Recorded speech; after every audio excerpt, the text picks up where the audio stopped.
Arcade Heroes.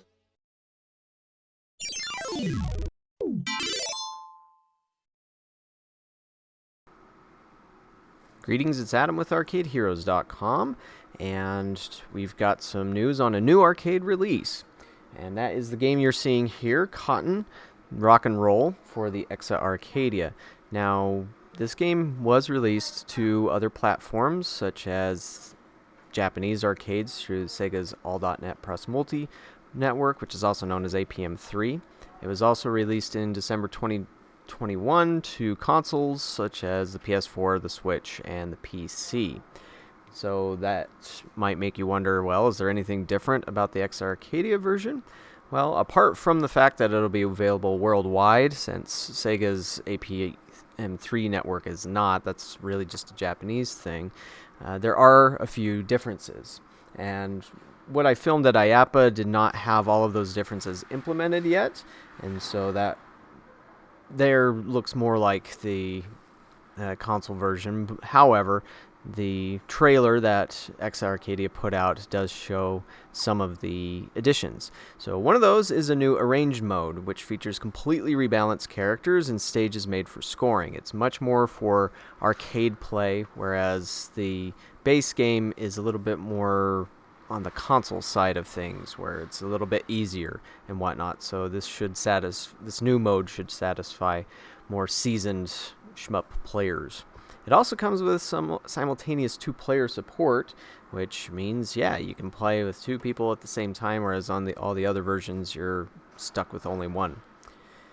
It also has 1 frame of input lag, whereas on the consoles, your lag's somewhere around 5 frames. And then, of course, there's differences depending on what type of screen you're using. But either way, the reaction time on the exA version is going to be the fastest out of all of them. And so it also supports 4K. It can also work on an old CRT, like a Japanese Candy Cab, an Astro City, or something like that. And it comes with a A1 game poster, as you see here, and some of the other materials that are used for the arcade side, the little game cartridge. And another benefit to it coming out on the exA-Arcadia, apart from being available worldwide, is the fact that there's no revenue share attached to it. Now, this is something that only matters for operators. For gamers, you're not going to care. But this means that when operators grab it, they don't have to pay anybody for it. They've got the game, and so they can just go from there. Whereas in Japan, every time somebody plays the game, some of that money that's going into the machine is going to the developers or Sega or something along those lines. And so that makes it more attractive to purchase for arcade operators who don't have to be spending more on the game after they've already purchased the hardware. Anyways, this means another Shoot 'em Up is back in arcades, and another Shoot 'em Up as well.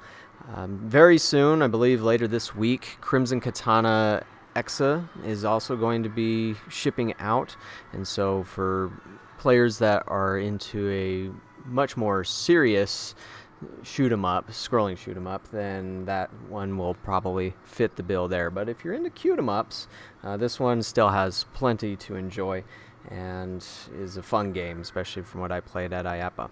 But that is available now, so perhaps you'll find it out there. If you want a game like this, then ask your local arcade operator, if you have one, to grab an exA-Arcadia and this particular game, or maybe some of the other games that they have available for it. And so thank you for watching. We'll catch you on the next bit of news.